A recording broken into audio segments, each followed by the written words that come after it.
Kabupaten Tegal, Bapak Haji Muhammad Makmun SHI. Yang kami hormati Ustadz Samu MPD selaku narasumber. Yang kami hormati Ustadzah Aina Iza SSSPD selaku narasumber. Yang kami hormati Kepala Dinas Pendidikan Kabupaten Tegal atau yang mewakili. Yang kami hormati Pak Bidik Kecamatan Tegal atau yang mewakili.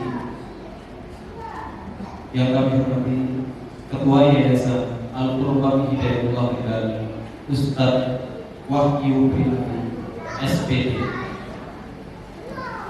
Yang kami hormati Ketua Lembaga Pendidikan Islam Hidayatullah Tegal Ustadz Khalid Albar SPD. Yang kami hormati Kepala Sekolah Dasar Islami Tegal Rumah Al-Hadi Tegal Hidayatullah Tegal Ustadzah Lina Wahyu Surya SPD. Yang kami hormati Kepala Sekolah KBTK IT Kota Anjur Ustadzah Sarifah SPDI. Yang kami hormati Ustadzah KBTK IT SD Hidayatullah Tegal, Bapak, Ibu beserta Islamic Parenting yang dirahmati Allah. Kami ucapkan selamat datang di acara seminar parenting Islam dengan tema menyiapkan anak tangguh dalam pergaulan. Bismillahirrahmanirrahim.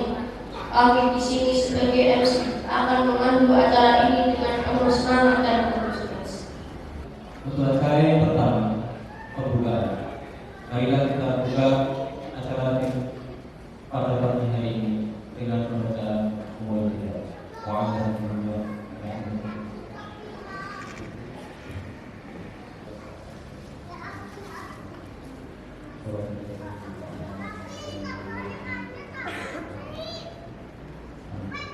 Terima kasih. Dilanjutkan acara yang kedua. Pembacaan ayat suci Al-Quran oleh Dayyan Akbar Isyama dan Waleri Al-Qita'ah. Kepadanya waktu dan tempat kami bersiap. Assalamualaikum warahmatullahi wabarakatuh.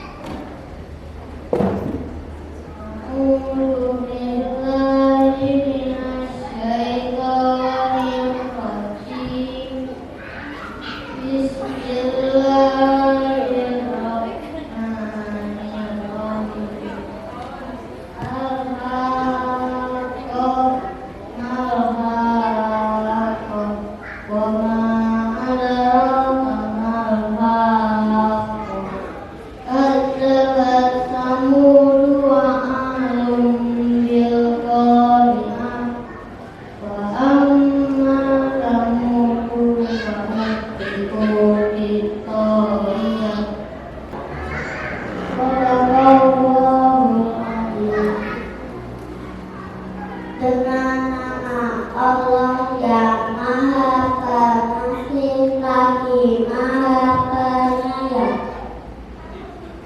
Al-Haqqah, hari kiamat yang pasti datang. Apakah Al-Haqqah itu?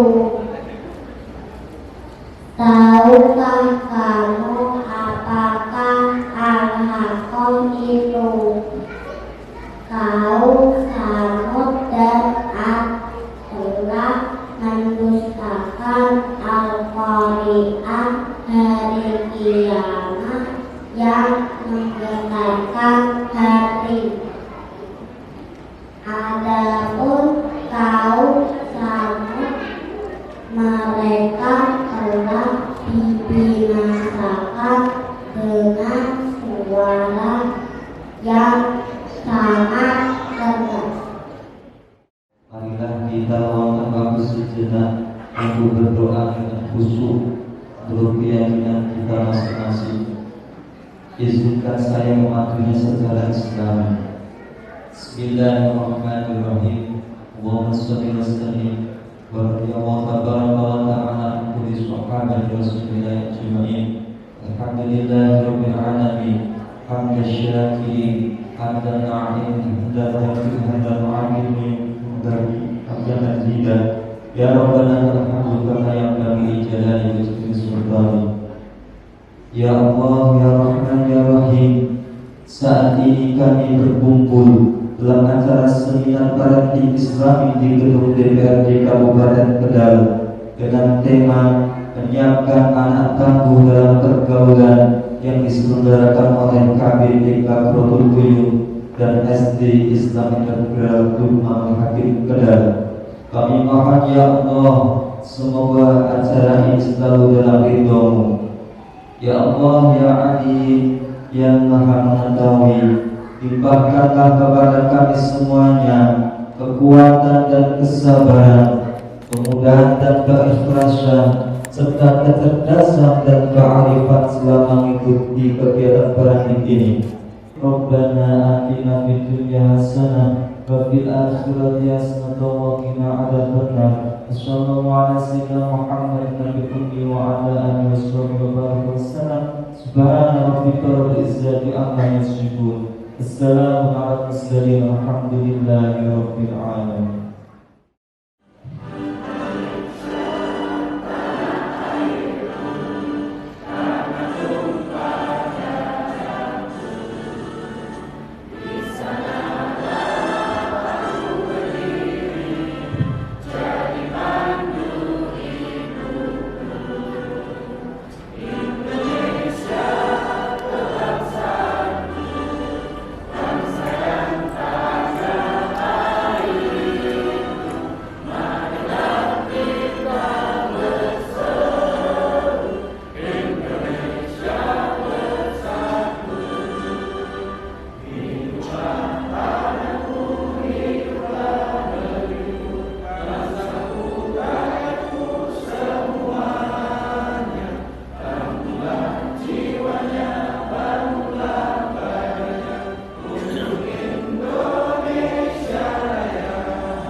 Siswa diwakili oleh Ananda Soyarifki Ilmanafia. Kepadanya waktu dan tempat kami persilakan.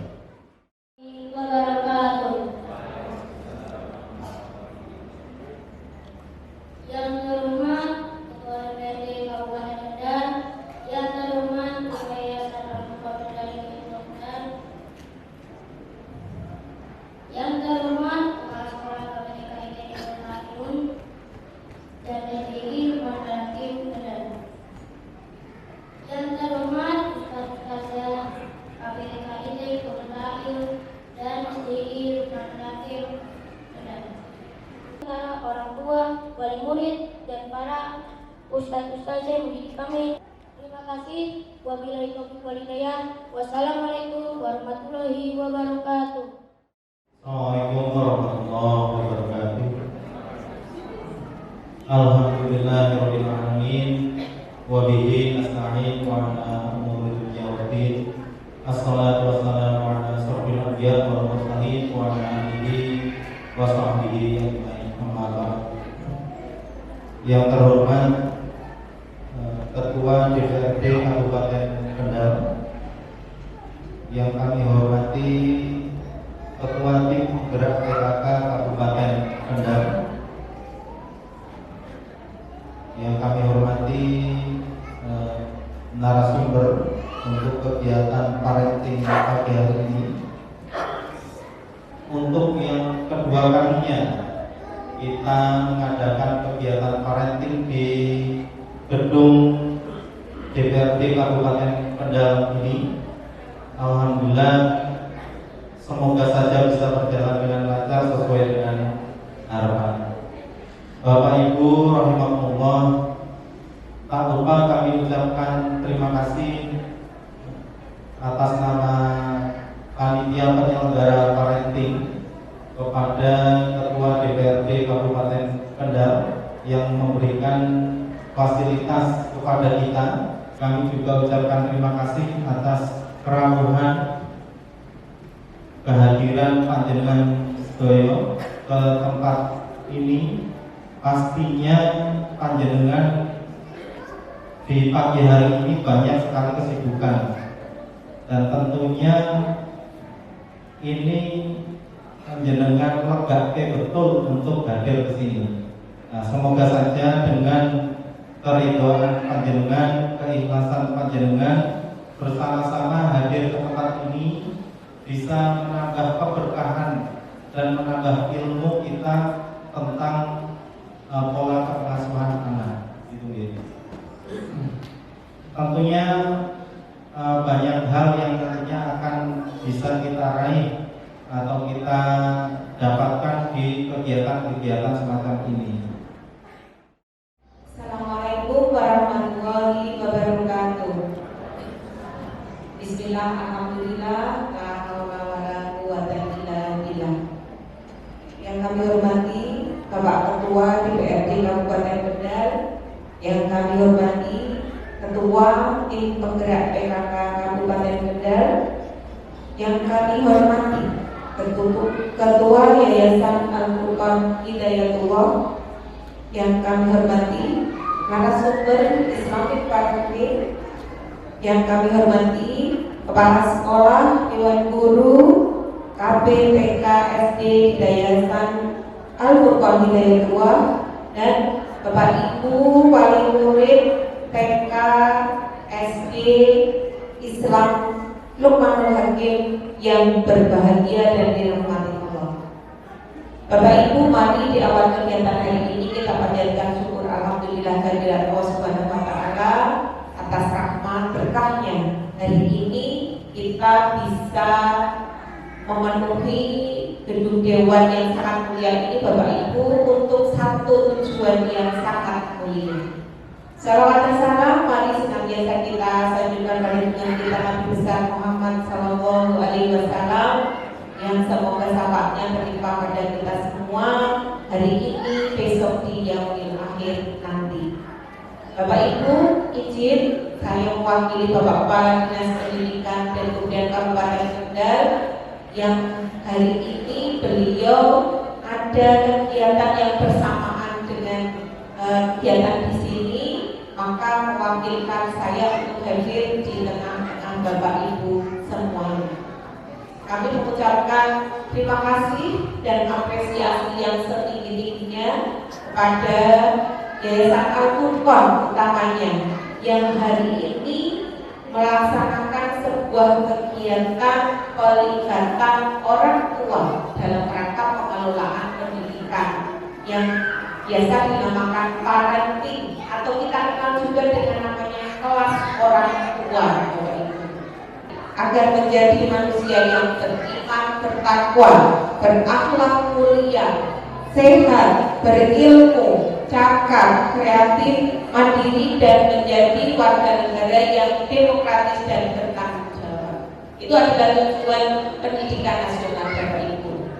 Tujuan tersebut tentunya tidak akan bisa dicapai tanpa kerjasama dari kita semuanya. Karena yang bertanggung jawab dalam pendidikan itu bukan hanya sekolah, tapi masyarakat kita, utamanya wali murid, yang juga turut memberikan kontribusi yang amat besar atas tercapainya tujuan pendidikan tersebut. Assalamualaikum warahmatullahi wabarakatuh.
Yang saya hormati narasumber kegiatan Ustaz Saryo dan MPD dan Ustazah Ainal Izzah SPD.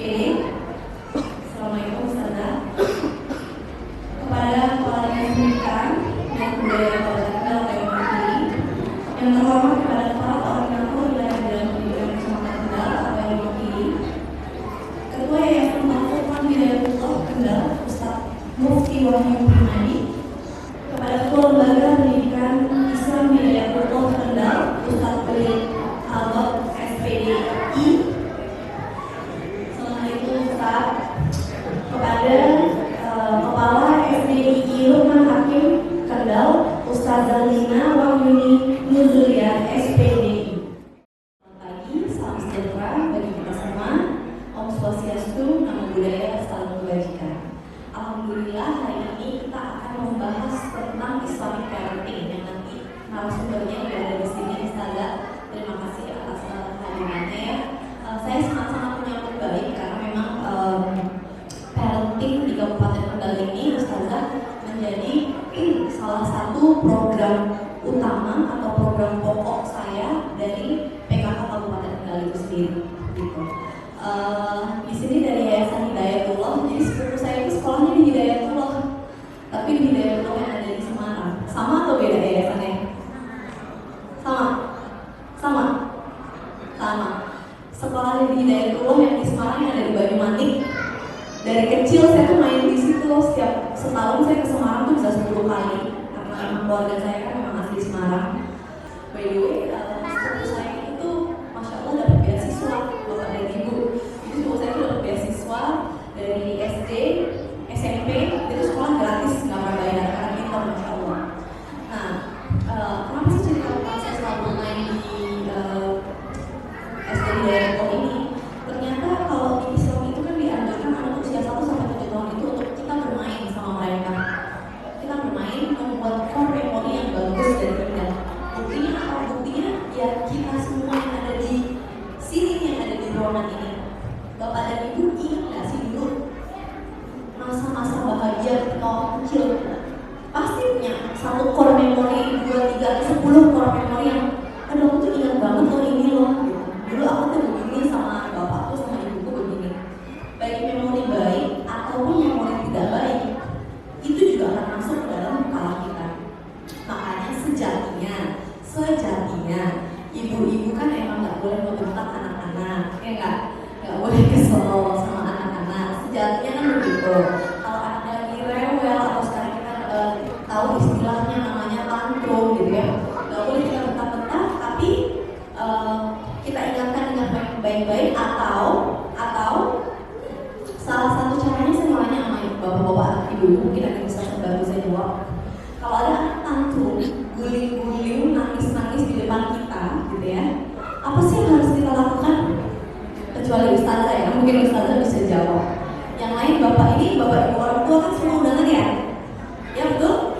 Orang tua ya, betul ya? Oke. Apa sih yang harus dilakukan? Apalagi ini TK akan belajar kelompok bermain gitu kan, KB, TK gitu. Apa sih yang harus dilakukan yang anak-anak usia 4, 5, 3 tahun gitu ya, lagi tantrum, nangis, guling-guling, nyebelin banget pokoknya. Apa yang harus dilakukan? Ada yang bisa bantu saya jawab? Silakan Bu, nama saya Yudi, perempuan dari Masjid Al-Fatihah.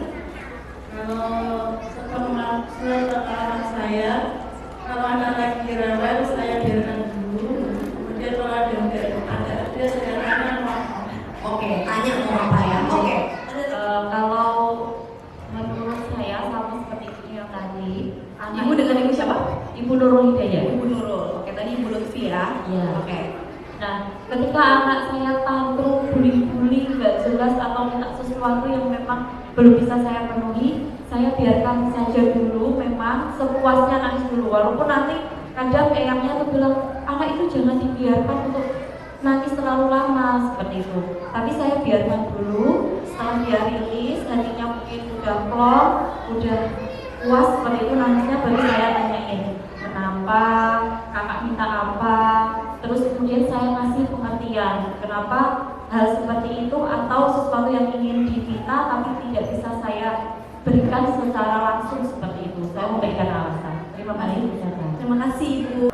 Perkenalkan, saya Miskia. Miss Lia, Miss Kak. Miss Al-Khatum Miskia.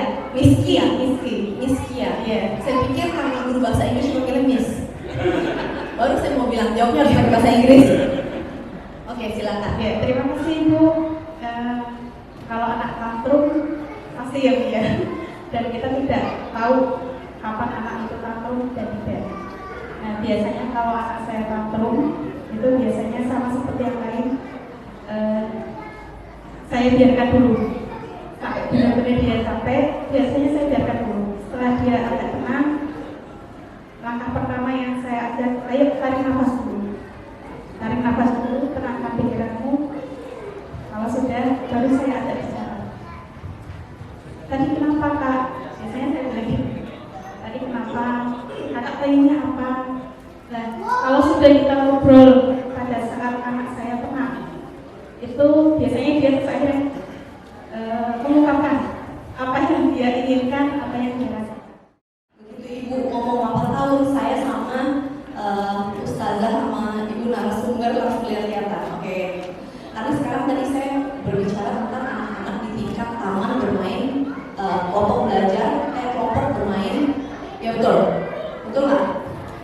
AB dan TK ya, betul ya, kita ngomongnya di tingkat situ. Jadi ketika usia kurang lebih katakanlah 1 sampai 5 tahun, more or less. Karena kalau treatment anak 8 tahun itu treatmentnya udah beda lagi. Kalau di Islam itu memang kita harus agak sedikit kencang, tentunya sampai 14 tahun. Dan di 14 nanti ke atas 7 tahun, jadi 7 yang terakhir itu baru kita kayak teman sama dia gitu. Oke, more or less seperti itu. Alhamdulillah Allah kasih ilmunya ke kita, Allah kasih pembelajarannya ke kita, tabir pendidikannya udah semakin buka. Kalau aku selalu merasa Bu, bahwa ilmu parenting dari sebelum kita diciptakan Allah tuh udah tahu banget caranya seperti apa, ya nggak? Tapi kita bisa belajar atau kita tidak bisa belajar itu Allah udah izinin ilmu itu turun dulu ke kita.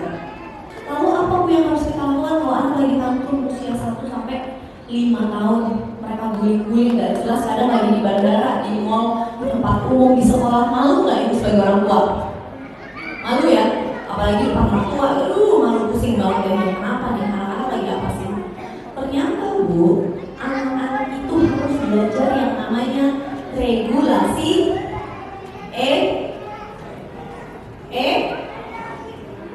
ITOL, IKTP, regulasi apa Ustazah? Emosi, regulasi emosi. Afwan nih, bapak-bapak dan ibu-ibu usianya udah lebih dari 20 tahun ya, udah lebih dari 30 tahun ya, udah lebih dari 40 tahun ya. Ibu-ibu dan bapak-bapak, saya mau nanya, pernah ngerasain yang namanya marah nggak? Pernah ya? Jawabnya harus semangat ya. Saya semangat loh pagi-pagi kesini loh. Oke. Pernah ngerasain yang namanya kecewa nggak? Pernah ngerasain yang namanya sakit hati nggak? Pernah ngerasain yang namanya dibohongin nggak? Bahagia? Oke. Ada berapa banyak emosi atau kata-kata tentang perasaan yang udah saya sebutkan tadi? Banyak banget. Kenapa? Karena kita sudah menjalani hidup kita sudah lebih lama Bu. Kita tahu ini namanya perasaan kecewa, sakit hati, ini namanya patah hati, ini namanya bahagia, ini namanya senang, ini namanya bersyukur dan lain-lain. Alhamdulillah ini perasaan dendam misalkan, ya itu kita tahu semua perasaan. Anak-anak kita begitu lahir, dia sendiri nggak tahu apa yang dia rasain Bu. Sama sekali dia nggak tahu apa yang dia rasain.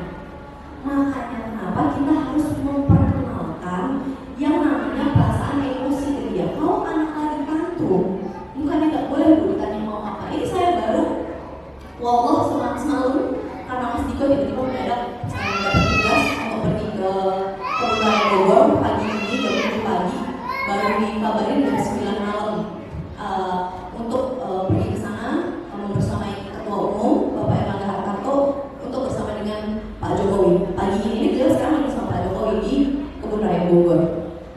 Jam 9 malam jalan naik mobil, berarti kan nggak mungkin pakai apa lagi, nyampe jam 2:30 pagi. Jadinya akhirnya saya sama anak saya tidur sama ibu saya. Ibu saya ajak tidur sama saya, neneknya berarti kan. Kemudian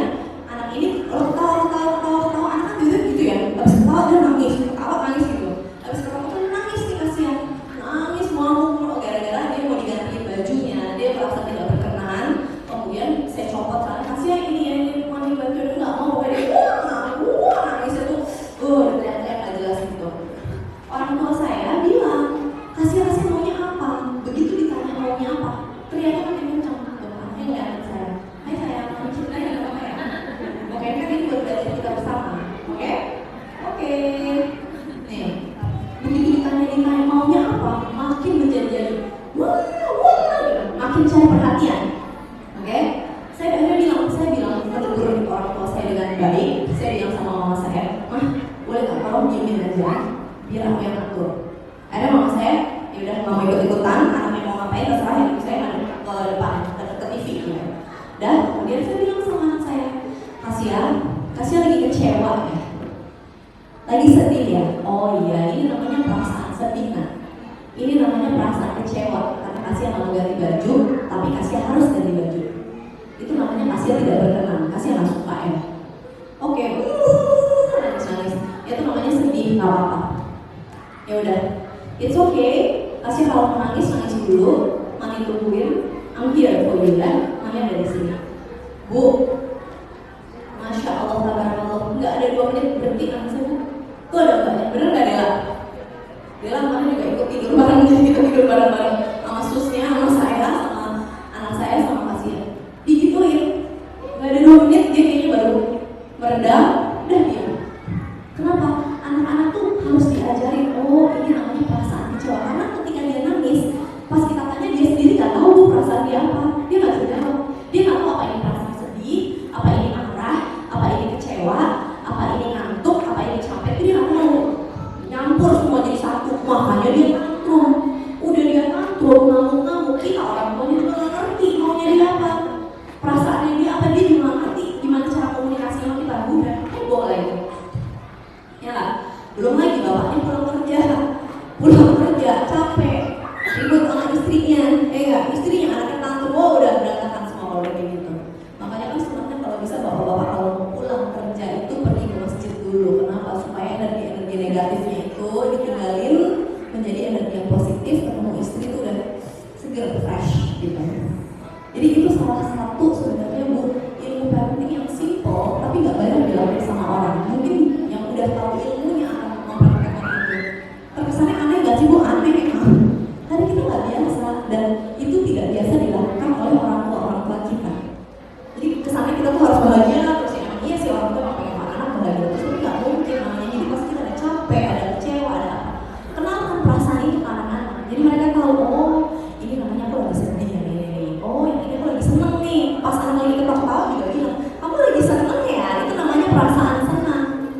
Kalau dipikir pakai logika bu, masa kayak gitu aja diajarin ke anak-anak ini. Anak-anak tuh nggak ngerti, mereka tuh masih belum, bukan nggak ngerti, masih belum. Ini perasaannya. Belajar untuk mengenali perasaan itu ke anak. Jadi anak tahu kenapa ketika anak bisa meregulasi emosi dengan lebih baik, kita menjadi orang tua juga jadi lebih nyaman komunikasinya sama anak. Itu satu. Kedua, salah satu kunci bahagia rumah tangga adalah happy wife, happy. Benar nggak, bapak-bapak? Happy wife, happy life. Jadi kalau mau anaknya gampang diatur sih, punya komunikasi yang baik sama kita, emosinya stabil, regulasi emosinya baik, hubungan suami istrinya harus kerjasama. Kan istilahnya membangun rumah tangga, kata kerja. Ingatin juga sama anak-anak kita, sepupu-sepupu kita, ponakan-ponakan kita gitu ya, yang remaja yang udah selalu pengen kawin gitu. Kasih tahu bahwa menikah itu adalah bukan tentang cerita Disney Cinderella yang ada di TV-TV ya. Menikah itu adalah sebuah bentuk kerjasama, sebuah kata kerja ya. Jadi bukan cerita Cinderella yang ada di Disney ya, masuk ke dalam istana dan sadar doang udah bahagia semuanya. Nggak begitu. Kasih tahu kenapa? Karena ini saya pikir juga nanti sama ustaz saya, angka pernikahan dini di Kabupaten Tegal itu sangat tinggi dan juga tingkat perceraian anak-anak yang menikah dini juga sangat tinggi. Kalau dilihat kenapa sih? Kenapa? Karena kebanyakan anak perempuannya ini tidak memiliki hubungan yang baik dengan orang tua. Jadi dia mencari pelarian. Laki-laki yang juga masih muda belia, dia juga masih belum ngerti nih gitu. Nah terus sekarang gini, kalau sunnah di Islam itu kan memang sebenarnya menikah lebih muda itu lebih baiklah daripada berzina gitu. Memang benar. Tapi kita jangan blok-blokin sama-samain kehidupan kita sama kehidupan para sahabat zaman dulu, bapak dan ibu. Kenapa? Usia 17 tahunnya para sahabat itu beda dengan usia 17 tahunnya anak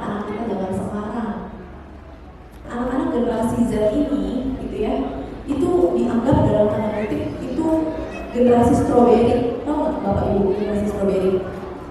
Kelihatannya matang di luar, tapi di dalamnya rapuh. Kenapa? Karena mereka kebiasaan apa yang mereka lihat di dunia sosial, apa yang di dunia maya, apa yang biasa mereka kerjakan di dunia maya, itu mereka aplikasikan di dalam dunia kehidupan. Banyak dari teman-teman saya yang memiliki yang berinteraksi dengan anak-anak lah pokoknya zaman sekarang gitu ya. Kalau kita tekan sedikit nggak bisa, ya nggak? Kalau kita kasih kerjaan yang berat sedikit nggak bisa. Kenapa? Karena kebiasaan kalau di handphone itu, di Instagram itu, kamu kalau nggak suka sama orang, apa? Blog sama live. Bapak-bapak ibu punya Instagram? Anak-anak yang punya Instagram, saya pengen tahu berapa banyak sih orang tua yang berinteraksi dengan sosial media. Bapak-bapak punya ya? Oke, jadi tahu cara punyanya ya.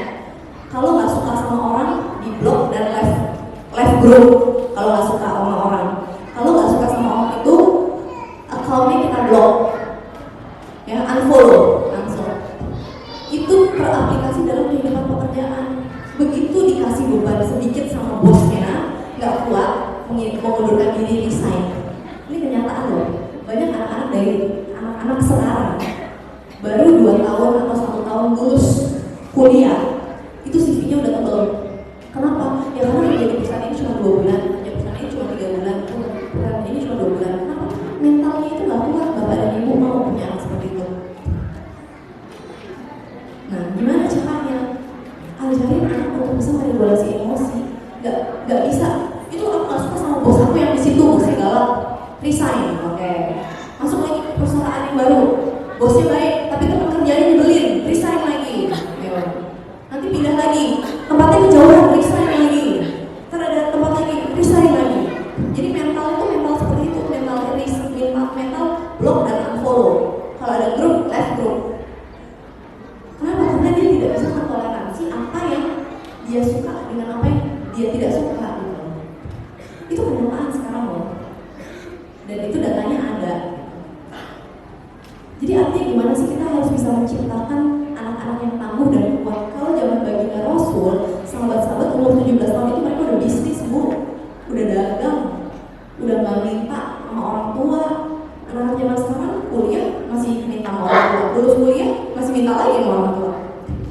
Jadi jangan disamakan mentalnya. Oh, zaman dulu juga 15 tahun, 16 tahun udah nikah nggak apa-apa kok. Ya iya, karena mentalnya udah kuat gitu. Ini bukan masalah ngomongin umur doang, ngomongin mental. Gimana cara membangun mentalnya?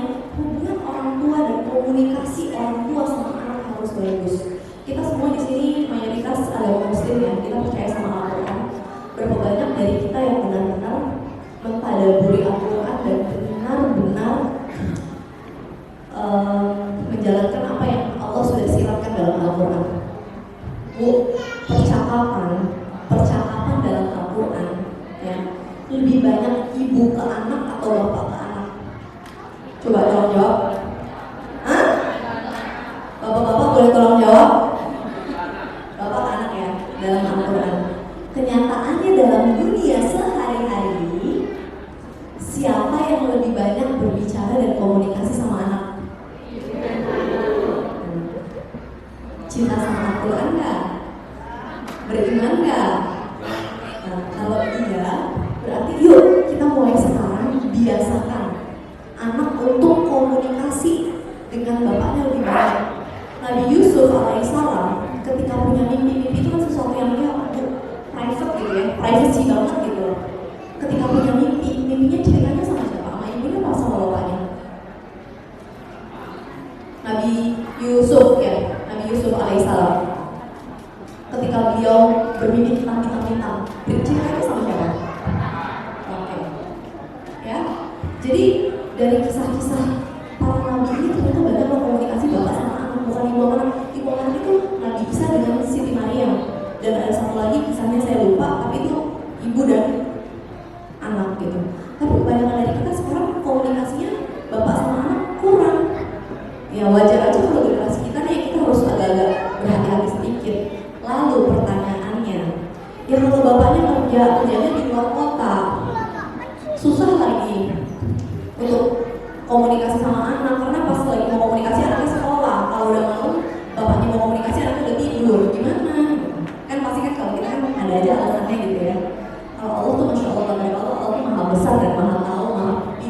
segala-galanya. Kenapa? Allah sudah menyiapkan itu. Nabi Ibrahim alaihi salam meninggalkan Ismail sejak kapan Bapak Ibu? Sejak kapan? Masih baik? Di Mekah. Nabi Ismail itu pernah nggak sih ketemu sama bapaknya? Bisa dibilang jarang banget. Waktu udah gede, ya. Tapi kok sekalinya bapaknya bilang suruh ganti pintu rumahmu, begitu ketemu sama istrinya yang pertama, itu artinya apa? Itu kan mensilakan. Ini istrinya ini nggak baik. Kok nurut sih? Ibu-ibu dan bapak-bapak tahu nggak sih kuncinya tuh di mana? Dulu belum ada WhatsApp loh, belum ada video call. Ayo, belum bisa ini apa VC video call, belum bisa. Tapi anaknya jauh sama bapaknya, tapi kok komunikasinya begitu bapaknya ngomong A ya A, bapaknya ngomong B ya B. Begitu Nabi Ibrahim alaihissalam bilang bapak bermimpi bahwa bapak harus menyembelihmu. Kira-kira Nabi Ismail ke Komnas Perlindungan Anak kan? Bukan, ada Nabi membeli anaknya. Jadi ada akun, ada nggak? Ada itu masuk nggak sih di akal itu bapak yang beli anak gitu. Tapi sampai setingkat itu pun suami inovatornya ada alasan nggak ujuk-ujuk suami inovator enggak? Ada alasan secara psikologisnya. Kira-kira kenapa bapak dan ibu? Karena Siti Hajar menjadi PR yang baik untuk suaminya Nabi Ibrahim alaihissalam. Siti Hajar tidak pernah menjelek-jelekan Nabi Ibrahim ke depan anaknya Ismail. Bapakmu tuh gak pernah pulang. Bapakmu tuh ninggalin aku gak tanggung jawab. Bapakmu ini loh gak pernah kasih uang. Ibu kalau ada sesuatu yang gak berkenan sama bapak ngomong komunikasi berdua. Tapi di depan anak harus bisa menjadi PR, menjadi apa ya, media yang baik buat bapaknya. Harus dipromosiin bapaknya tuh, bapakmu baik banget, bapakmu ini, bapakmu ini. Kira-kira bapak ini anak kita tuh pinter-pinter ya, masya Allah ya. Kalau kita gaya ngomongnya gini, bapakmu tuh pinter banget, bapakmu tuh baik banget. Anak percaya nggak sih kalau ibunya tuh bahagia sama bapaknya? Nggak percaya.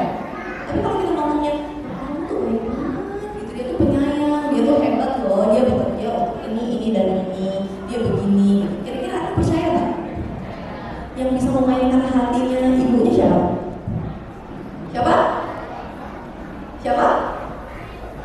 Bilang nih bapaknya. Yang bisa memainkan hatinya adalah bapaknya. Jadi seorang ayah yang pintar dan cerdas harus bisa menjaga emosi para istri. Untuk siapa? Untuk istri dan anak-anaknya. Oke. Kalau ibu yang udah mulai kecapean cuci piring, kecapean nyuci baju, bapaknya bantu. Kecapean mandiin anak, bapaknya bantu. Ibu juga pasti punya perasaan kok, nggak mungkin akan ngediemin suaminya gitu aja. Tapi paling nggak, ya Allah senang banget ya, senang banget. Jadi makin cinta lagi gitu loh sama suaminya. Jadi nggak ya, saya tuh kepala rumah tangga, saya tuh nggak gitu. Itu sama-sama harus berkomunikasi dan harus saling menjaga. Kenapa? Baginda Rasulullah juga mencontohkan beliau beres-beres rumah kok. Hadis Sayyidatina Aisyah, bukan berarti mentang-mentang saya nabi besar gitu, enggak. Beliau beres-beres rumah, beliau nyapu rumah, beliau cuci piring kok. Beliau bercanda sama istrinya. Itu tuh hal seperti itu yang terputus gitu loh dari kita. Gitu. Jadi generasi sekarang ini memang ya kita harus punya kontrol kuat bapak dan ibu. Gak bisa kita semua bebankan kepada anak-anak kita.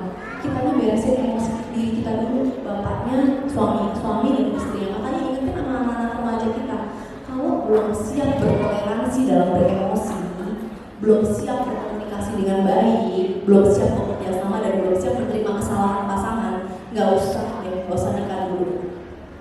Nah, ya kalau nikah muda bisa mempertahankan, alhamdulillah, masya Allah. Tapi kenyataannya juga angka perceraian tinggi banget. Gimana tuh? Pasti anaknya juga nggak bisa milih kok orang tuanya siapa. Ini kita sebagai dewasa harus tanggung jawab gitu. Makanya kalau Mas Bupati mandiin anaknya, kadang-kadang saya suka videoin, saya suka share. Orang-orang suka bilang, suami idaman gitu. Oh keren banget mau mandiin anak. Buat saya itu nggak keren, itu biasa aja. Saya mandiin anak saya nggak ada yang bilang saya keren. Kenapa kalau Pak Bupati bilang mandiin anak dibilang keren? Orang anak yang anak kedua kok, ya nggak? Jadi itu suatu hal yang biasa aja. Bapak nyuapin anak, bermain sama anak itu biasa aja gitu. Dan biasanya anak saya tuh kalau rewel karena bapak kan yang agak mobilitasnya tinggi ya gitu. Bapak kalau anaknya rewel, saya udah komunikasi baik-baik. Jadi kalau anaknya rewel pasti kaki cintanya berapa penuh. Gitu. Jadi saya selalu minta 15 menit, 20 menit bapak fokus, gak pakai handphone, gak pakai ngomong sama anak yang main, bercanda. Tapi kalau anak udah main namanya 10 menit, 15 menit gitu ya, lebih gak rewel perhatiannya. Jadi itu aja sih sebenarnya kalau dari saya bisa saya ceritakan sedikit ya Bu. Insya Allah nanti Ustazah pasti akan memberikan yang jauh lebih bagus lagi tips-tips, trik-trik dan cara-caranya. Insya Allah anak-anak di Kabupaten Kendal, saya sangat-sangat ingin sekali anak-anak di Kabupaten Kendal jadi anak-anak yang tangguh, yang kuat lahir dan batinnya, anak-anak yang hebat, anak-anak yang bisa menjadi pemimpin di negeri Indonesia ini.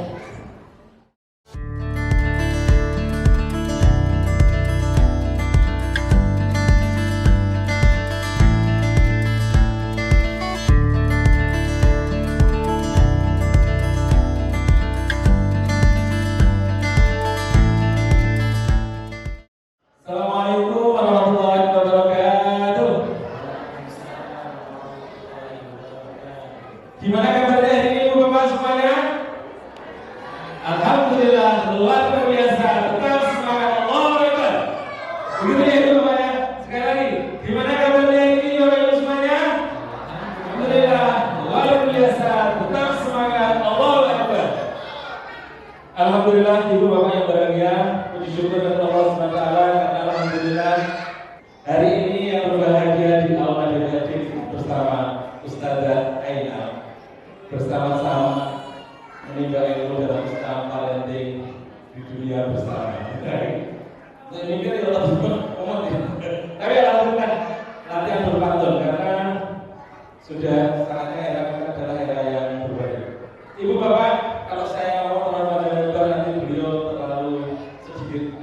Makanya akan berbeda dari beliau nanti menyampaikan, kemudian nanti dilanjutkan tanya jawab. Biar Ibu Bapak lebih semangat dalam bertanya jawab. Langsung saja kita panggil beliau yaitu Ustazah Aina Liza Ali Ansari SSSPD. Monggo Ustazah dipersilakan.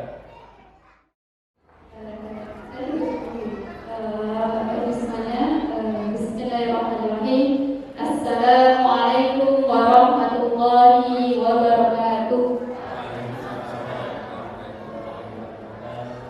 Alhamdulillahirabbil alamin wa bihi nasta'in wa umuri dunya wa din wassalatu wassalamu ala asrofil anbiya'i wal mursalin sayyidina wa maulana Muhammadin wa ala alihi wa ashabihi ajma'in.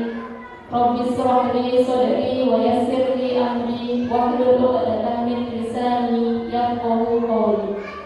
Yang terhormat Ketua DPRD Kabupaten Kendal, ada roh nggak di sini? Nggak ada. Dan beliau secara senantiasa. Kemudian tadi ada yang terhormat Ketua Penggerak PKK Kabupaten Kendal, yang saya hormati Ibu perwakilan dari Dinas Pendidikan, yang saya hormati juga Bapak Ketua Yayasan Al-Furqan Kendal, sekalian yang harus saya sebutkan, yang terhormat kepala sekolah SDII, biasanya kan SDIT, SDII, Lukman Al-Hakim Kendal, tidak lupa juga yang terhormat Kepala Sekolah KBPKIT Kota Ayu Kabupaten Kendal, yang terhormat ustazah semua yang sudah bekerja keras ya. Saya tahu yang ustazah semuanya dari kemarin seharian full bekerja keras menyiapkan acara ini untuk Bapak Ibu semuanya. Terus tidak lupa yang berbahagia semuanya Bapak Ibu yang sudah ada kesempatan ini. Ya. Jadi sebetulnya saya juga agak grogi. Ini pertama kali saya ibaratnya bertemu Bapak Ibu semuanya di gedung DPRD. Biasanya kan saya hadirnya di sekolah. Nah ini kebetulan diberi kesempatan untuk bertatap muka dengan Bapak Ibu semuanya. Pertama-tama marilah kita panjatkan syukur kepada Allah Subhanahu wa Ta'ala yang memberi kesempatan kita pada siang hari ini untuk bisa bertemu dengan semuanya dalam keadaan sehat dan bahagia. Yang kedua, tidak lupa kita haturkan sholawat kepada Nabi besar kita Muhammad Sallallahu Alaihi Wasallam yang telah membawa kita dari zaman yang jahiliyah. Saya kadang juga menghadapi begini. Dulu zaman jahiliyah itu ibaratnya kejahatan di mana-mana, kemusyrikan di mana-mana. Sekarang bedanya dengan saat ini apa? Seperti itu, ya. Hampir sama. Kalau dulu bapak-bapak yang merasa malu punya anak perempuan sampai mengubur hidup-hidup anaknya, sekarang banyak sekali yang hampir sama bentuknya. Okay? Ada bapak-bapak membunuh anaknya, dibanting, dianiaya sampai meninggal. Itu bentuk kejahilian juga. Bedanya seperti itu. Maka mungkin lebih parah dibanding dahulu. Seperti itu. Nah ini kita dalam rangka menyiapkan anak tangguh dalam pergaulan. Kita mulai dari mana? Kita mulai dari keluarga kita. Kita seringkali mendapati permasalahan kenapa bangsa ini seperti ini, ya? Bangsa kita seolah-olah mengalami kemunduran, ya, kejahatan di mana-mana. Itu yang pusing siapa, Bu? Kalau ada misalnya anaknya terlibat narkoba, siapa yang pusing? Orang tuanya, ya. Tetangganya pusing nggak? Sebetulnya pusing juga, karena takut anaknya juga ikut-ikutan. Nah, seperti itu, ya. Jadi kenapa kita perlu menyiapkan generasi kita?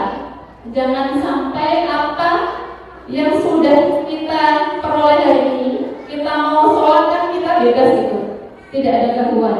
Mau sholat tidak ada yang polisi yang melarang, nggak ada. Tetangga yang melarang, nggak ada. Kita bisa menjalankan dengan senang hati. Mau ngaji ikut sholawatan, mau kemana tidak ada yang melarang. Jangan sampai kenikmatan itu hilang karena kita tidak siapkan generasi kita dengan baik. Jangan sampai negara kita itu sama dengan negara lain. Seperti itu. Nah, apa yang harus kita siapkan? Kita harus siapkan akhlak anak kita, ya, seperti itu. Nah, ini dalilnya di Quran surat An-Nisa ayat 9. Wal yahsal ladzina law taraku min khalfihim dzurriyyatan du'afa khafu 'alaihim falyattaqullaha wa yaqulu qawlan sadida. Dan hendaklah takut kepada Allah orang-orang yang sekiranya mereka meninggalkan keturunan yang lemah di belakang mereka, yang mereka khawatir terhadap kesejahteraannya. Oleh sebab itu, hendaklah mereka bertakwa kepada Allah dan hendaklah mereka berbicara dengan tutur kata yang benar. Kemudian Rasulullah juga bersabda, ya, mana halal walidun waladahu afdalu min adamin hasani. Jadi tidak ada pemberian seorang ayah untuk anaknya yang lebih utama daripada pendidikan tata krama yang baik. Ibu, kondisi negara kita, Bapak Ibu semuanya, ini diakibatkan bisa jadi kita kurang bekal. Kenapa anak-anak sekarang banyak yang melakukan kriminal? Ada tawuran, ada pergaulan bebas, ada pembulian, macam-macam itu diakibatkan karena bisa jadi kita salah mendidik mereka, ada yang salah. Dan seperti tadi disampaikan Ibu Bupati, jadi kita bisa jadi adalah orang tua yang tidak berbekal. Bapak Ibu semua pernahkah mendapat pelajaran bagaimana menjadi orang tua yang baik? ketika Bapak Ibu semuanya sekolah gitu, mungkin bisa jadi di SMA atau perguruan tinggi. Ada nggak seperti itu? Nggak ada ya. Jadi kita bekalnya ya sesuai pengetahuan kita. Oke. Jadi sesuai pengetahuan kita, kita menikah ibaratnya ya dengan orang yang kita cintai. Misalnya ibu dengan bapak, bapak dengan ibu, itu bekalnya mungkin bisa jadi suka sama suka. Oke. Itu yang pertama. Yang kedua, bisa jadi pekerjaan. Oh, saya sudah punya pekerjaan, saya siap menikah. Nah, tapi tidak tahu persiapan apa lagi yang harus disiapkan ke depannya. Tidak tahu seperti itu. Oke. Terus, nah, sekarang apa yang terjadi? Nah, ini yang kemudian sekarang menjadi tren di masyarakat kita nih, Bapak semuanya. Tren peristiwa yang marak saat ini, banyaknya kasus bullying terhadap anak-anak tidak terhitung jumlahnya. Mungkin Bapak Ibu bayangkan semuanya, oh iya, bullying di sekolah, bullying oleh temannya. Pertanyaan saya, pernahkah Bapak Ibu membuli putra putrinya di rumah? Ya, bisa jadi kita sebelum anak kita dibully oleh temannya, kita sudah bully dia dulu. Oke, contohnya apa Bu? Ada yang tahu? Misalnya ini, anak panjenengan ulangan matematika dapatnya 50. Padahal menurut panjenengan itu soalnya mudah. Nah, sampai rumah karena ibunya ini teliti banget dengan semua pelajaran anak-anaknya, dicek tadi diajarin apa? Oh, tadi ulangan Bu. Anaknya sudah ketakutan gitu. Nah, coba lihat hasilnya misalnya seperti itu, ya. Nah, pas dicek nilainya 50, wah, anak melencak kecewanya ibunya. Harusnya tuh kamu dapatnya paling enggak 90 atau 100. Kenapa bisa dapat 50? Nah, terus dia bilang apa? Ibu ini bilang begini, ngono wae ra iso, gitu. Itu bentuk dari pembulian ya Bu. Sekarang pertanyaannya, memang ibu ngajarin anaknya? Memang ibu dampingi dia belajar? Kan seperti itu. Okay? Jadi kadang seperti yang disampaikan, karena bapak sibuk bekerja, akhirnya yang mendampingi apa-apa itu ibu. Padahal ibu pekerjaan di rumah itu banyak ya, dari cuci piring, nyapu, cuci baju, ngantar anak sekolah, terus kemudian cari uang juga misalnya. Okay? Ibu itu pekerjaannya luar biasa. Nah, begitu diserahin anaknya, sudah capek, itu pasti otomatis adanya marah dan marah. Ya. Capek fisiknya, capek pikirannya, uang tidak ada, misalnya itu tambah lebih memperparah ya, seperti itu. Jadi akhirnya bukan temennya yang membuli, tapi orang tuanya yang membuli anaknya. Itu kejadiannya biasanya seperti itu. Jadi beberapa anak didik kami datang ke sekolah itu membawa hasil kuliah orang tuanya. Jadi bisa ada bus. Suatu ketika saya menguji ujian praktik ini, anak ini anak yang pandai sekali. Jadi dia lebih pandai dibanding teman-temannya. Ketika ujian juz 30, dia itu hampir semua nilainya 100. Ada satu yang nilainya 90. Itu dia memohon sangat kepada saya, Ustazah, minta tolong ini diulangi lagi. Dia nilainya 100. Terus saya bilang, kenapa harus diulang? Nilainya sudah bagus, saya bilang gitu. Nanti saya dimarahi ibu saya, Ustazah, nanti saya dihukum begini-begini.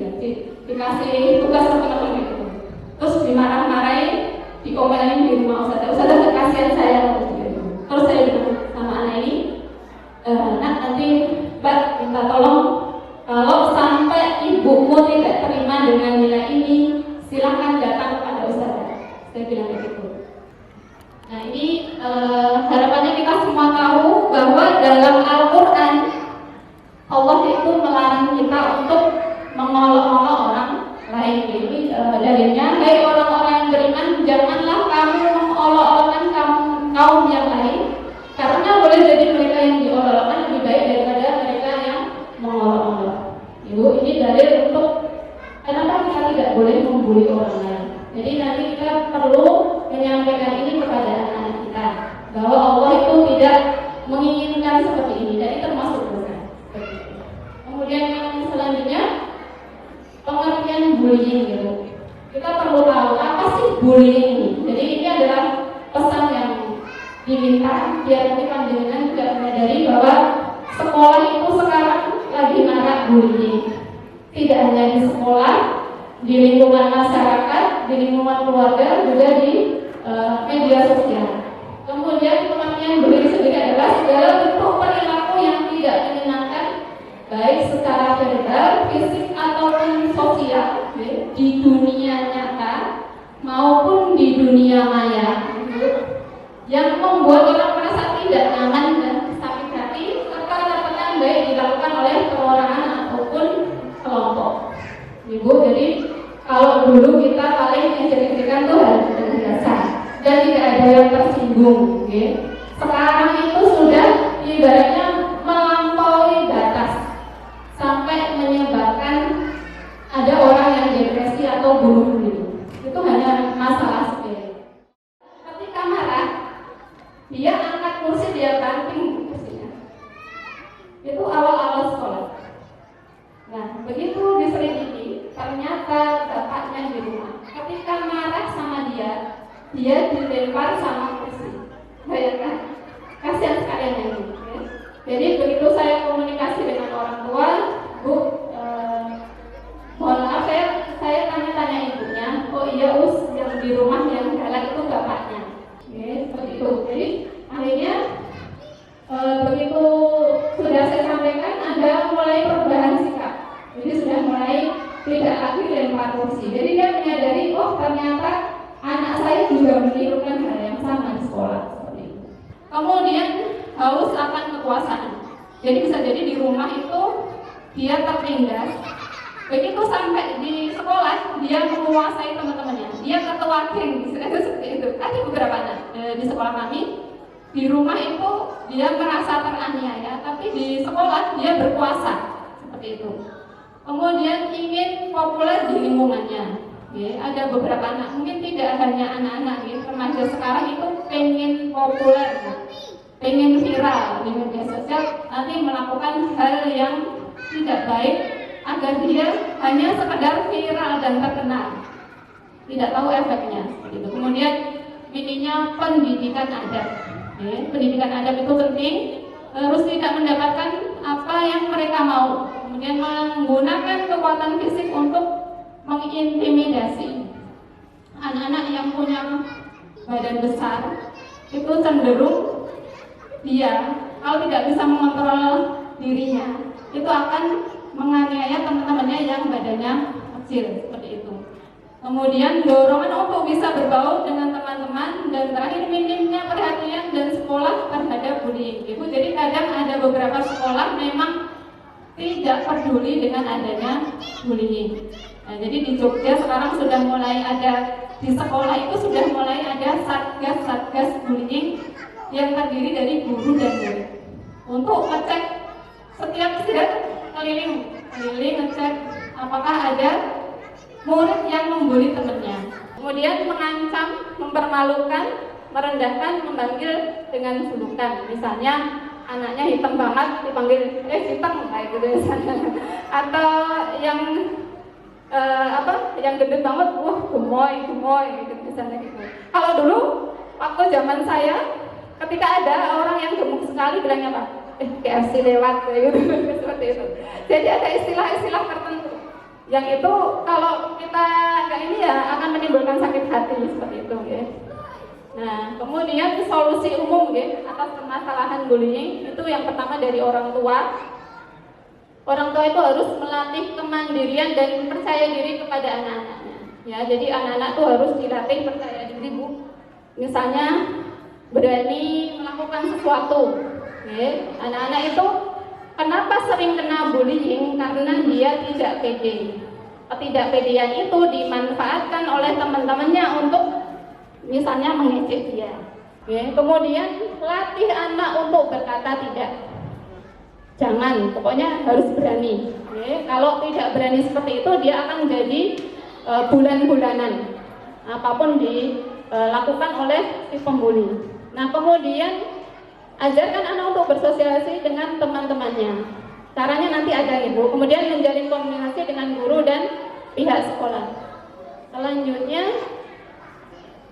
dari siswa, nah ini jika ada teman atau kakak kelas meminta uang tanpa alasan, jangan diberikan. Nanti berikan bekal kepada anak. Nah, kalau nanti ada temanmu yang meminta paksa uangmu, jangan diberikan. Misalnya seperti itu. Nanti kalau ada yang seperti itu, laporkan kepada guru kelasmu atau guru BK-mu, misalnya seperti itu. Kemudian hati-hati jika diajak ke tempat yang sepi oleh orang yang tidak dikenal. Jadi anak-anak kita beritahu gitu, kita nasihati ketika misalnya berkenalan di media sosial sama orang yang tidak dikenal, jangan sampai sekali-kali mengikuti apa maunya mereka. Begitu kan sering ibu ada kejadian kenalan di media sosial, diajak janjian di mana, nah, tiba-tiba dibawa kabur sama dia. Gitu. Nah, pulang tidak dalam kondisi baik-baik saja, itu kan mengerikan sekali. Kemudian jangan ragu berteriak minta tolong. Jadi anak-anak tuh kita biasakan kalau sesuatu terjadi, misalnya barangnya dipalak sama orang, itu biasakan mereka teriak minta tolong. Atau mengalami kasus kecelakaan, dia di jalan misalnya naik motor kecelakaan, dia harus punya keberanian berteriak minta tolong. Jangan hanya diam aja, orang lewat nggak ada yang tahu tuh ngapain seperti itu. Nah kemudian ini langsung sini. Nah ini ada beberapa upaya untuk membangun ketahanan keluarga yang bisa menjadikan anak-anak kita tangguh dalam bergaul. Yang pertama, memberi teladan yang baik untuk anak. Yang kedua, mendoakan anak. Yang ketiga, menanamkan pendidikan agama sejak dini kepada anak. Yang keempat, menanamkan pendidikan adab. Yang kelima, membentuk jiwa sosial kemasyarakatan anak. Yang keenam, menanamkan sifat jujur, amanah, dan istiqomah. Kemudian yang ketujuh, menjauhkan anak dari sifat iri dengki. Dan yang kedelapan, membekali anak dengan ilmu bela diri. Bu, apapun yang kita lakukan di rumah itu yang diimitasi, yang ditiru.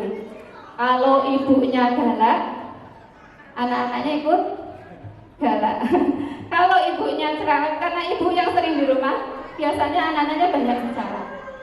Kalau bapaknya suka mukul di rumah, kemungkinan anak-anaknya juga sering mukul di sekolah. Dan itu sudah saya temukan banyak di sekolah. Seperti itu, guys. Jadi saya ambil, kenapa seperti itu? Ternyata benar apa yang diajarkan oleh Rasulullah. Apapun perilaku kita di rumah itu yang ditiru oleh anak-anak. Jadi kami bisa mengidentifikasi, oh kalau anaknya seperti ini kemungkinan meniru orang tuanya atau orang yang ngomong dia, kan? Seperti itu. Dan ini ada hadis Rasulullah, 3 doa yang tidak tertolak, yaitu doa orang tua, doa orang yang berpuasa, dan doa seorang musafir. Nah ini doanya ya. Di sini kan banyak dukun tuh. Ibu-ibu ini adalah dukun yang doanya ampuh. Ya, kalau bapak-bapak ya lebih ampuh ibu lah, gitu ya. Nanti boleh dicoba ya.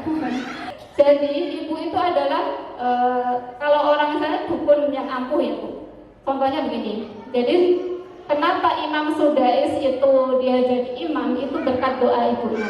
Nah, suatu ketika Imam Sudais kecil itu, ibunya kan mau ada tamu, kemudian ibunya itu menyiapkan makanan yang banyak sekali, karena tamunya tamu istimewa. Kemudian suatu ketika Imam Sudais tahu ibunya menyiapkan makanan. Wah ini ada makanan. Dia ambil pasir, kemudian dia taburkan di atas makanan yang sudah disiapkan ibunya. Wah kira-kira kalau ibu-ibu anaknya seperti itu, yang dilakukan apa Bu? Marah-marah atau senang? Itu yang ketawa? Bingung.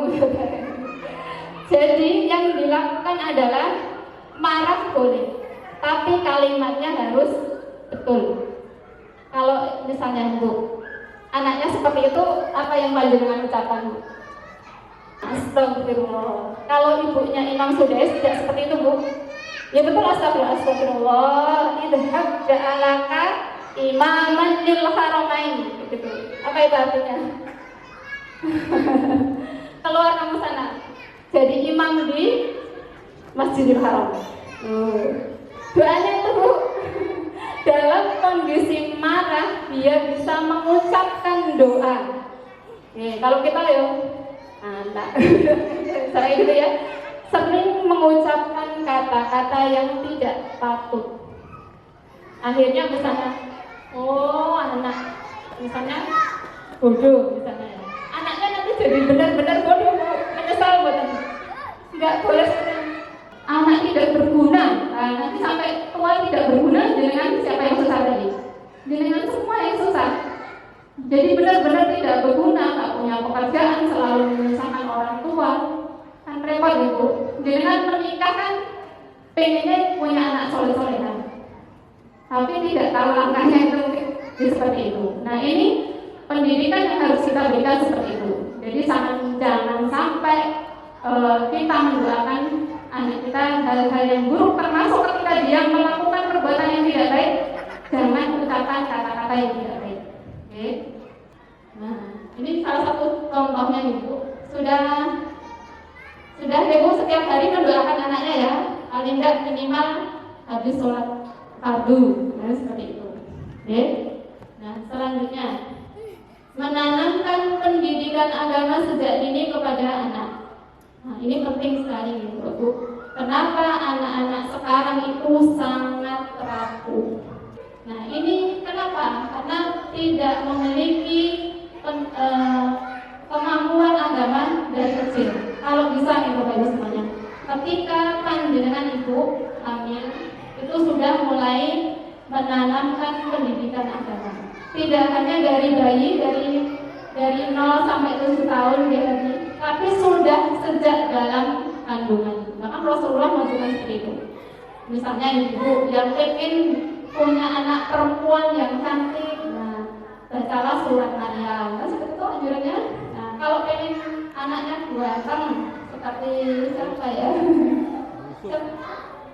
Nabi Yusuf, nah baca surat Yusuf seperti itu. Terus sering-sering dibacakan Al-Quran, misalnya baca Quran sambil ngelus-ngelus perutnya. Beberapa orang tua yang anaknya jadi hafiz itu rata-rata ketika dalam kandungan sudah diajari baca Quran, seperti ya. Itu seperti itu. Jadi jangan, memang ada beberapa, kalau kita lihat majalah ya, ibu hamil harus seperti ini. Nah itu memang bagian yang bisa kita lakukan. Tapi jangan lupa kita kembali ke apa yang diajarkan Rasulullah. Itu ya. Kemudian adab itu apa Bu? Ada yang tahu kan? Bapak ini gantian, adab itu apa Pak?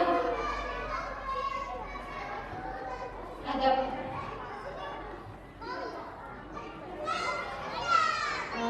menurut panjenengan adab itu apa Pak?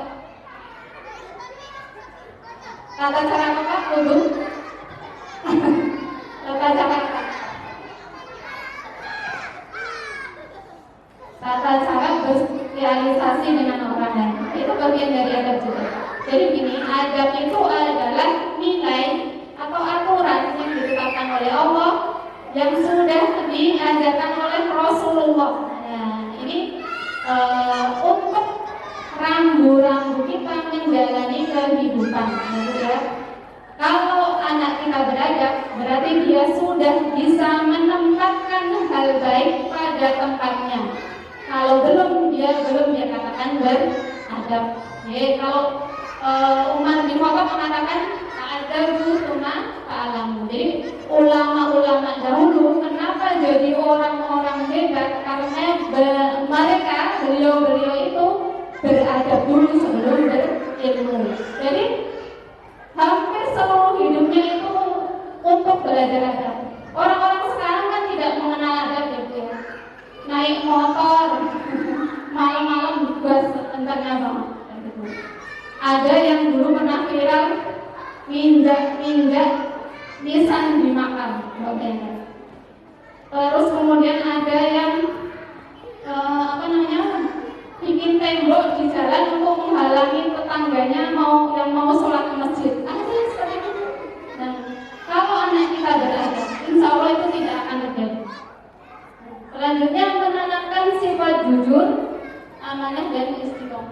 manfaat sifat jujur dan amanah akan menjadikan anak akan menjadi orang yang dihormati, disegani dan dipercaya.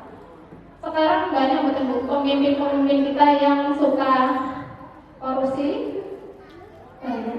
Karena tidak terlatih di waktu kecilnya untuk jujur, untuk amanah, tidak terlatih. Bisa jadi mereka punya pendidikan agama yang baik, tapi dia tidak dilatih kejujuran, tidak dilatih menjadi orang yang amanah, tidak diajarkan melakukan sesuatu secara istiqomah. Ya sholatnya sedari sekali misalnya gitu. Ada yang seperti itu. Oke, jadi ketika orang memiliki sifat jujur, sifat amanah, sifat istiqomah, dia akan menjadi orang yang dihormati, disegani dan dipercaya. Ada dua pertanyaan, clear ya.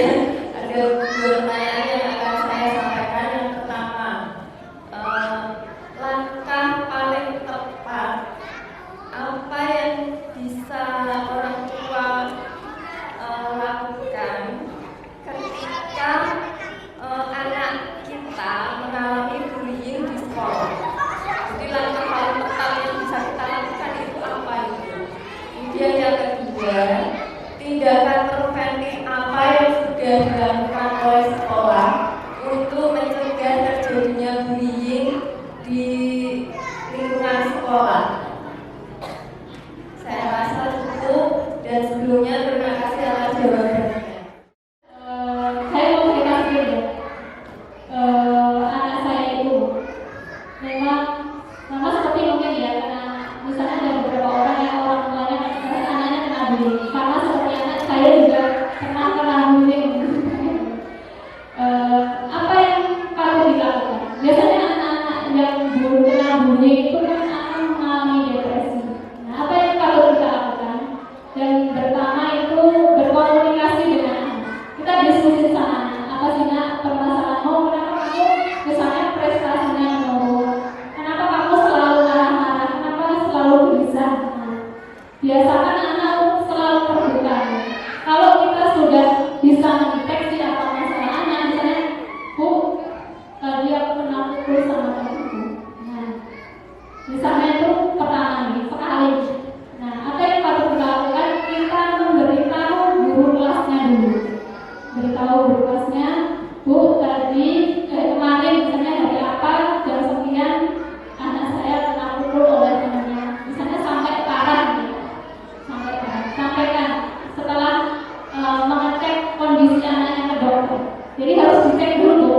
Ketika misalnya anak kena pukul sampai parah, itu kita cek ke dokter. Apakah kondisinya sudah parah banget atau memang hanya luka ringan gitu, seperti itu. Terus kita sampaikan kepada guru kelasnya, mohon maaf, Pak atau guru, anak saya sudah kena bullying. Saya mohon Bapak Ibu memberi perhatian. Mungkin bisa jadi bukan anak saya saja yang kena bullying, orang lain juga kena bullying. Terus kemudian mohon anak-anak diawasi. Ini yang pertama, ibu saya baru kena sekali. Nah, tapi ketika tidak ada respon, tidak yang kedua kali, terus kemudian kita minta kepada guru, bagaimana hasil dari pengamatan kemarin. Ternyata ada yang kena, ada yang lapor lagi seperti itu. Nah, ketika guru kelas itu tidak respon, jangan bisa langsung ke kepala sekolah, sampaikan. Jadi ini kalau bisa mana ada visum dari dokter itu untuk menguatkan, ya, biar sekolah mengambil tindakan. Lagi Bu, ini masalah gini. Sebenarnya bukan batasan dari bullying itu seperti apa anak harus memar dulu baru itu disebut bullying, atau seperti apa? Kita kan harus ngajari anak kita di rumah juga. Misalnya gini aja, ini kan ada semacam pergeseran budaya ya Bu ya. Kalau dulu zamannya saya itu misalnya bercanda terus dikeplak gitu kan biasa aja. Tapi anak sekarang itu kayak baperan luar biasa gitu Bu. Misalnya bercanda kemudian ditarik jilbabnya itu wadul ke orang tuanya. Mi aku tadi ditarik jilbabnya, itu kan bercanda deh, enggak apa-apa, tapi itu rasanya bapernya luar biasa gitu loh. Jadi itu sebenarnya biar kita tahu oh kalau ini tuh udah sampai bullying ini, batasannya itu apa gitu. Itu tergantung efeknya kepada anak. Kadang memang anak itu begitu-begitu hal biasa, tarian hal biasa. Selama itu dampaknya tidak menyebabkan depresi, apalagi bunuh diri, atau anak yang tertekan, prestasinya menurun, itu menurut saya tidak masalah. Karena apa? Berarti dia anak yang tangguh, seperti itu ya. Anak yang tangguh mau dipukul, biasa aja, nggak kenapa-kenapa seperti saya gitu. Dia diejek, nggak merasa depresi, gede-gede aja, sebenarnya nggak masalah. Jadi memang ada beberapa anak, ini terutama anak-anak yang kurang percaya diri, terus kemudian dia di rumah juga tidak pernah ada pendampingan oleh orang tua. Begitu hanya dikatain sedikit aja sudah nggak mau sekolah, ada seperti itu. Terus prestasinya menurun, jadi seperti itu. Jadi itu batasan yang bisa kita ketahui ya. Bagaimana anak ini mengalami efek bullying dengan tidak, itu bisa kita lihat. Kalau kita bisa mengamati, apakah anak-anak saya ini mengalami? Kalau dia nyantai-nyantai aja, nggak masalah kan? Itu bukan masalah untuk kita. Tapi begitu anak kita mengalami perubahan sikap dan perilaku, penurunan akademik, nilai akademik dan lain-lain, nah itu yang harus patut kita beri perhatian. Seperti itu ya. Jangan sampai kalau jangan sudah, misalnya sudah, saya sudah berbekal agama yang cukup, percaya diri, motivasi yang cukup, dia mau guyon dengan siapapun, dia berani, maksudnya dia sudah tahu batasan-batasannya. Seperti itu. Jadi batasan bullying itu dikatakan bullying ketika itu efeknya luar biasa kayak depresi dan lain-lain seperti itu. Itu bisa dikatakan itu bullying. Kalau kayak itu berarti anak jenengan luar biasa. Berarti dia anak-anak yang tangguh. Assalamualaikum warahmatullahi wabarakatuh. Alhamdulillahirabbil alamin. Allahumma shalli ala Muhammad wa ala ali Muhammad. Allahumma faqihhu fid-din wa 'allimhu ta'wil. Ibu sering mendoakan putra putri dengan doa itu. Allah, ini doa Nabi Muhammad kepada sekolahnya yang bernama siapa? Yang bernama siapa? Yang bernama Ibnu Abbas. Dan Ibnu Abbas itu betul-betul menjadi orang yang faqih fiddin dan ahli tafsir al-Qur'an. Maka ini salah satu doa yang seyogyanya kita bacakan terus-menerus dari seorang guru kepada murid-muridnya. Di SDI Lokman Hakim setiap pagi guru-gurunya dalam keadaan berwudu berkumpul di kelas mendoakan muridnya begitu. Allahumma faqihhum fid-din wa 'allimhum ta'wil. Itu doa dari seorang guru kepada murid yang dilakukan setiap hari. Berbahagialah Bapak Ibu sekalian yang punya guru dari anak-anak mendoakan putrinya. Yang kedua, kami mendapatkan informasi dari Bapak Ibu sudah mendengar jurnal dari Google atau yang lain bahwa Indonesia ini menempati peringkat keberapa Bapak Ibu tentang fatherless di dunia ini? Tingkat berapa? Tingkat ketiga setelah satu Amerika, yang kedua Australia, yang ketiga Indonesia. Jadi bisa dikatakan anak-anak kita di Indonesia itu punya bapak, lihat bapak, tapi jiwanya itu kosong dari jiwa kebapakan. Baik, kita upayakan bahwa yang pertama, mengapa kita itu perlu menerapkan pendidikan kecerdasan bermasyarakat? Yang pertama, anak mudah beradaptasi dengan orang dewasa dan teman sebaya. Anak percaya diri, tidak minder dalam bergaul. Cara makan aja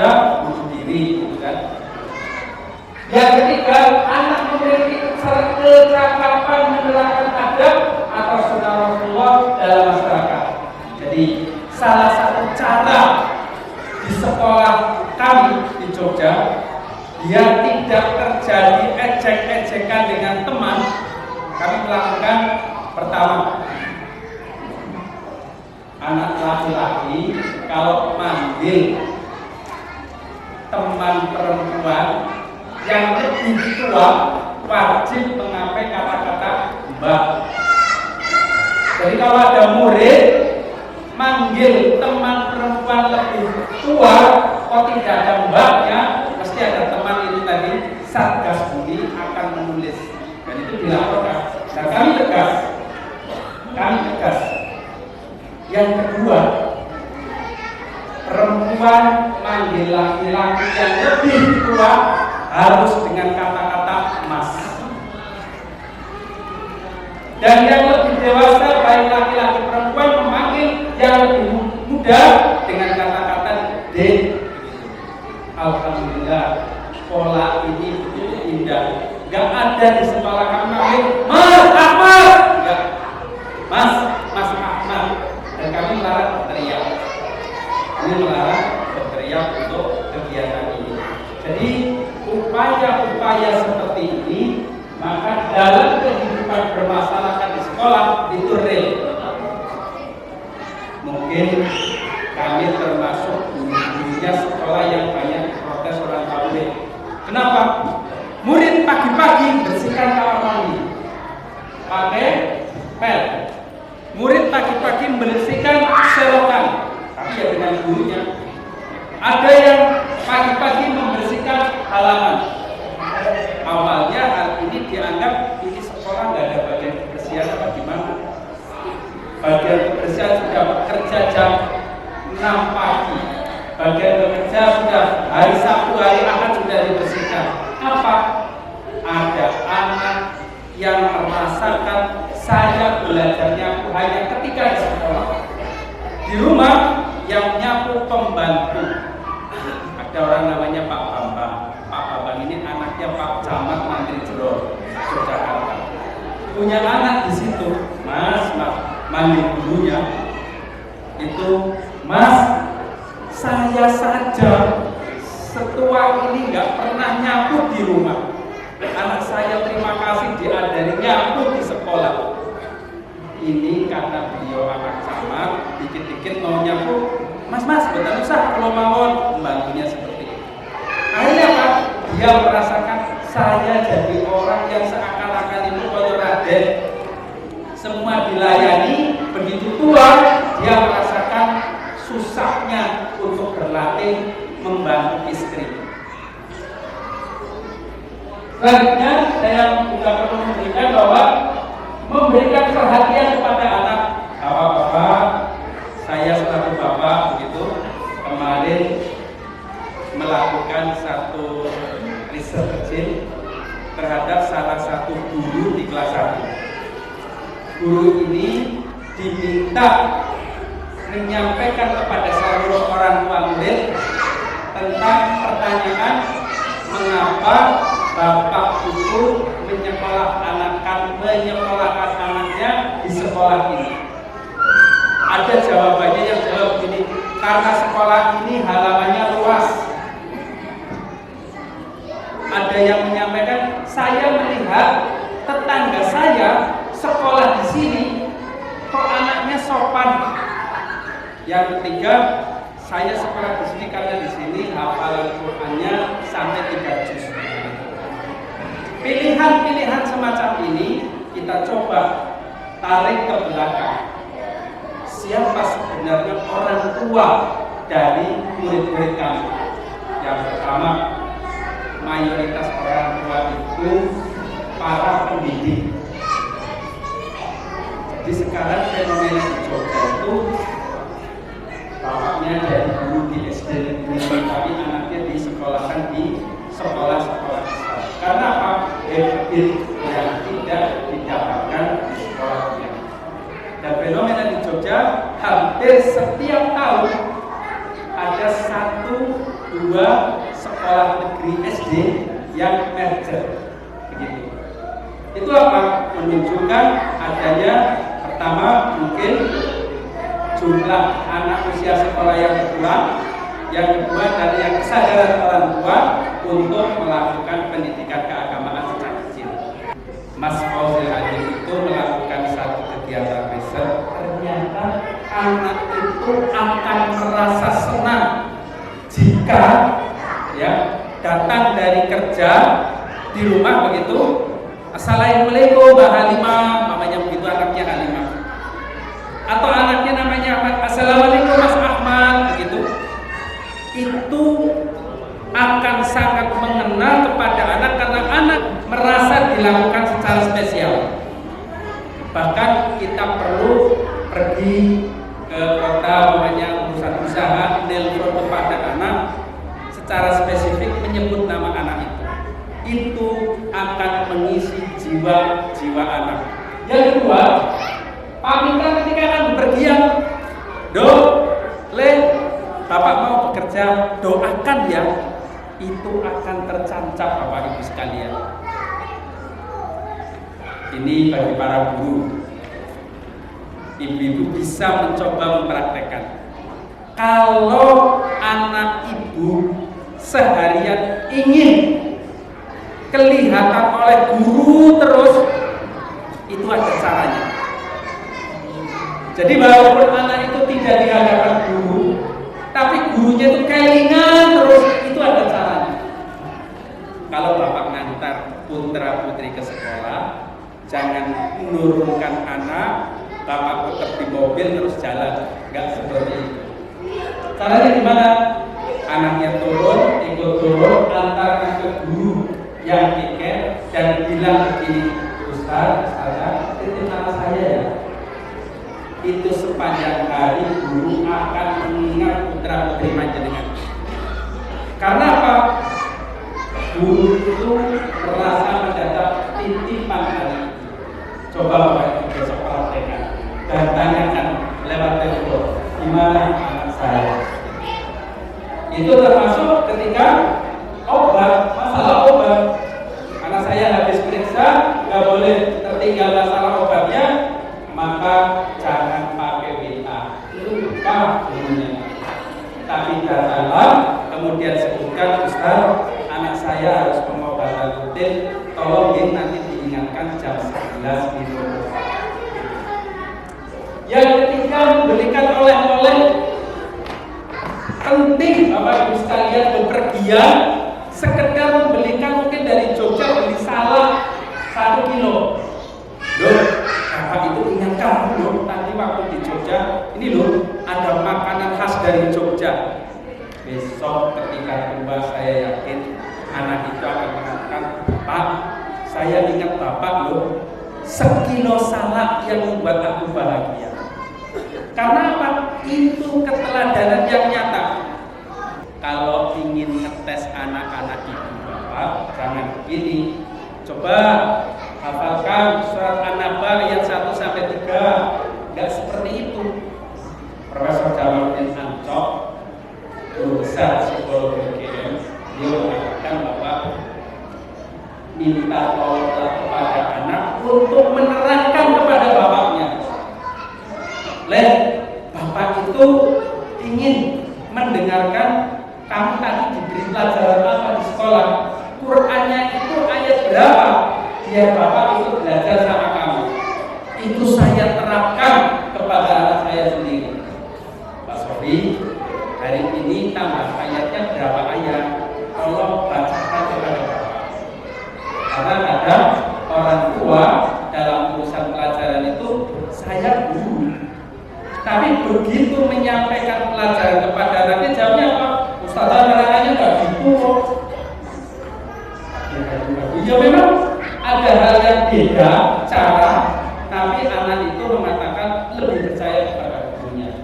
Tadi Ustazah Edel itu menyampaikan, kalau anak saya ditelepon dari tadi nggak mau sholat, ya itu tadi karena bapaknya belum, ibunya belum menjadi PR yang baik sama bapaknya. Gitu. Ayat kawan bermain bagi anak. Rasulullah pernah menyampaikan, sebaik-baiknya kuda adalah siapa? Saya, kata Nabi. Sebaik-baiknya penunggang kuda adalah cucu saya, katanya. Karena apa? Ibu Elis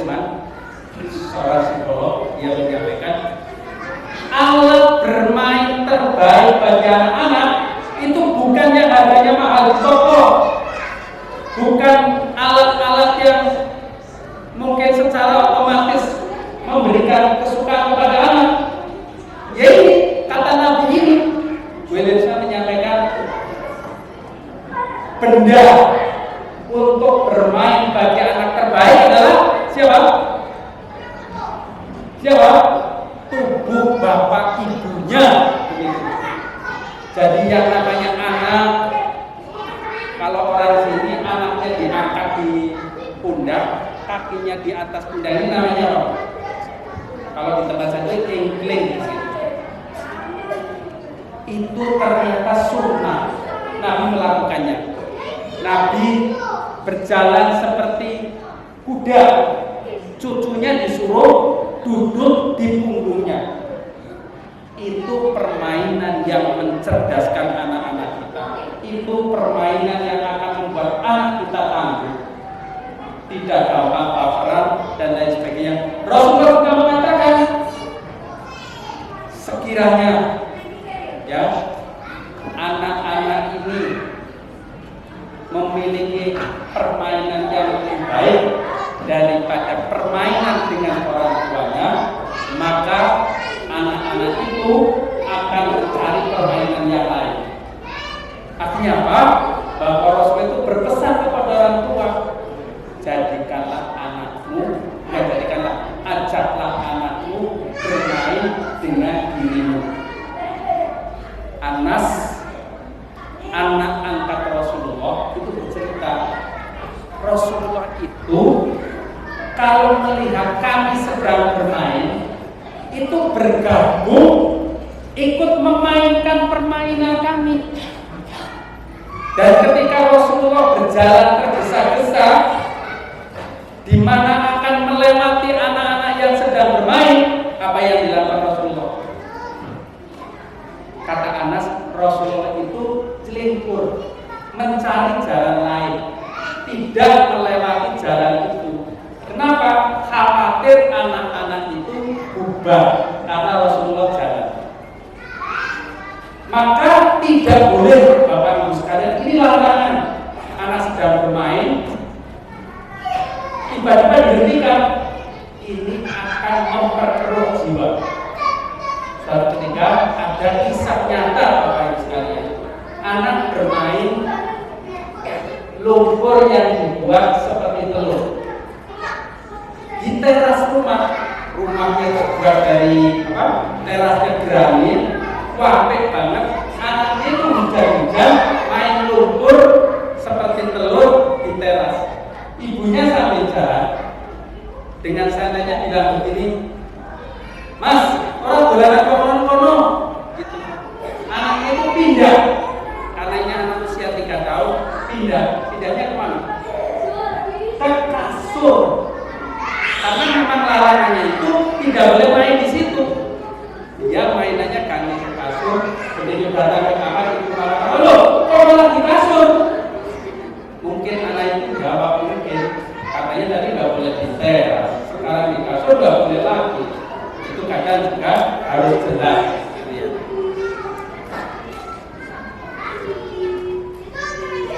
Menjadi pendengar yang baik bagi anaknya. Bapak sekalian, kebutuhan anak itu didengarkan oleh orang tua telur besarnya.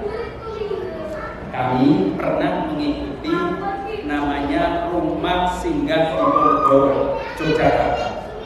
Rumah Singgah di Ponorogo ini menangani secara khusus anak-anak PAN, anak-anak yang rambut jegrang, kuning-kuning, jinnya disobek-sobek.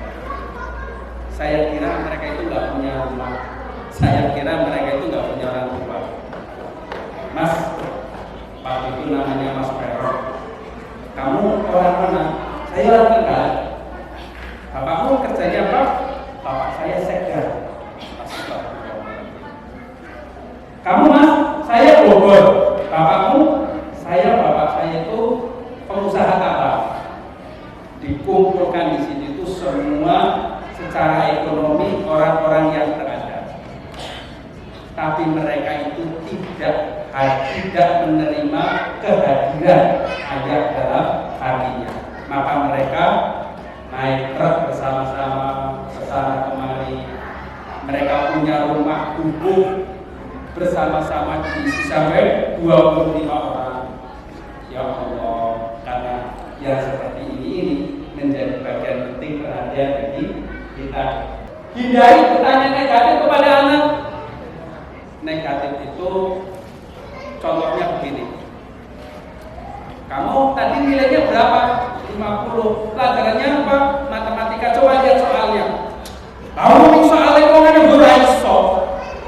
Lah kan dirimu wis sarjana. Anakmu kelas SD. Ini pernah terjadi orang tua yang menyampaikan seperti itu kepada anaknya dan anaknya menyampaikan kepada gurunya. Ya Allah, astagfirullah. Anaknya itu nulis kalimatnya begini. Sekiranya saya bisa dimasukkan lagi kepada itu, saya akan masuk lagi kepada itu dan tidak mau lagi dari itu. Karena saya selalu dimarah-marahi, karena saya katanya bodoh. Suratnya kami simpan sampai sekarang. Coba Bu, putra yang jenengan nulis kayak itu diberikan kepada gurunya, jenengan tahu. Para USD mestinya yo irang anaknya kayak itu.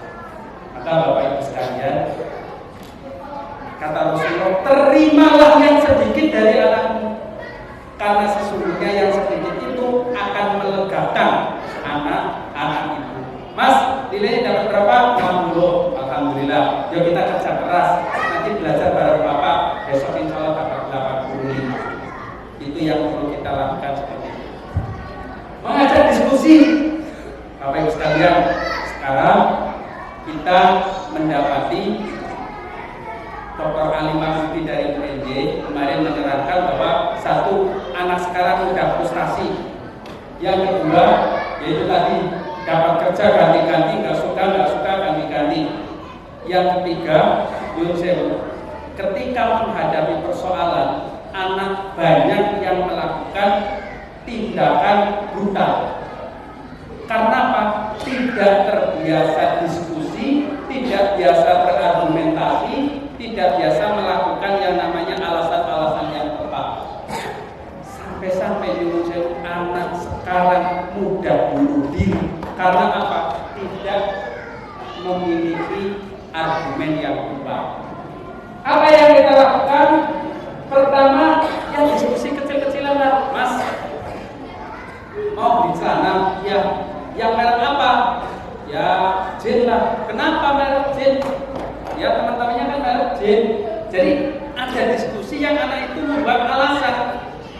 Dan hati-hati ketika anak Bapak Ibu, Mas, mau beli celana, ya belikan Bapak aja. Mau yang merek apa? Terserah. Mau makan apa malam ini? Terserah. Ini gejala anak Bapak mengalami gagal dalam hal berdiplomasi. Ini menunjukkan anak kita mengalami persoalan yang namanya gagal dalam berpikir. Dan ini kalau sampai keterusan begitu di masyarakat itu, dia akan menjadi orang-orang yang bingung dengan dirinya sendiri. Karena apa? Sekali lagi, anak kita itu menerima informasi sekarang dalam bentuk puzzle. Ngomongin tentang pekerjaan, temannya dalam grup, itu nggak penting. Kalau menurut saya sih penting. Emoticon, tertawa, itu kayak puzzle yang anak itu harus menerapkan dalam bentuk terapan hidup di alam nyata. Maka Bapak Ibu sekalian, mari khususnya Bapak-bapak hadir kepada putra-putri kita. Ketika anak perempuan mengatakan kepada bapaknya, orang yang aku cintai adalah bapakku, maka itu menunjukkan bapak telah berhasil mendidik anak perempuan. Ketika punya anak laki-laki mengatakan, orang yang aku banggakan adalah bapakku, itu menunjukkan bahwa bapak itu telah berhasil mendidik anaknya. Sekali waktu anak-anak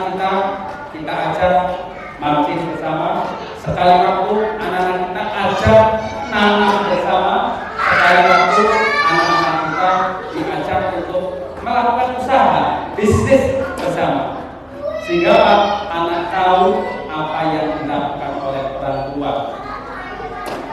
Saya mempraktekkan contoh yang disusun oleh almarhum Pak Tua Zainal Rahman. Beliau membuat satu kerja tim setiap pagi.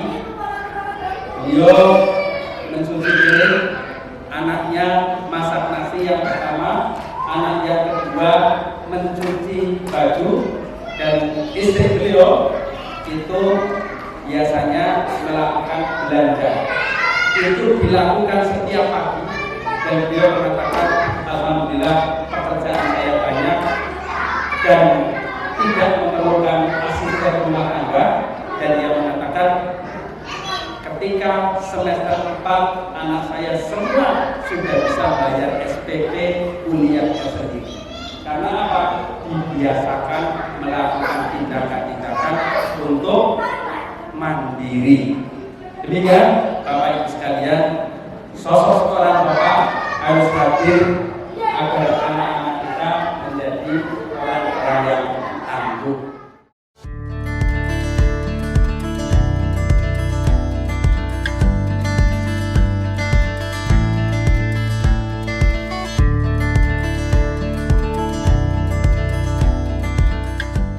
Acara hari ini, alhamdulillah semakin banyak ilmu yang bisa saya ambil untuk mendidik putra-putri saya nantinya ke depan untuk menjadi manusia yang tidak hanya pintar saja tapi juga berakhlak Al-Quran seperti itu.